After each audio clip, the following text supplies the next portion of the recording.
A very good morning to all of you. I have some news to share with you. Yesterday, some samples were taken and they were sent for testing. Amongst these samples, there were 2 samples of 2 people who were involved in a case of an arson which was registered at the police station. These people were in judicial remand, and before sending them to prison, mandatory COVID testing, which is desired, was done, and both the samples of these 2 people were sent for testing.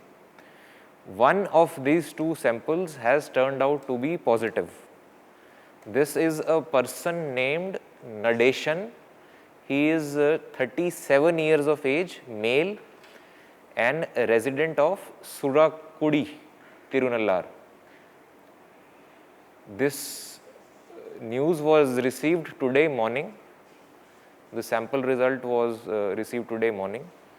Accordingly, as per the protocol of Ministry of Health, Government of India, we have set up a containment zone in the Surakudi area, and the movement of people in that containment zone in and out is completely barred.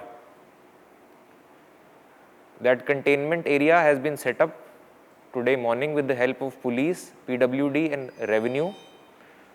All required public announcements in that area with respect to delivery of essential items will be made.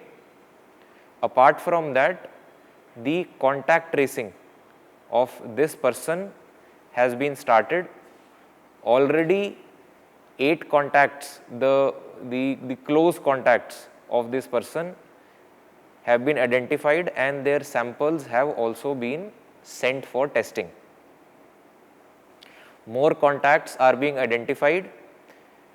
Places which this person visited in the past 3-4 days are being identified and will be sanitized and disinfected. As more and more contacts are identified, their samples will be taken and sent for testing. Media will be briefed accordingly on this. So, this information has come in. I just wanted to share with all of you. Thank you.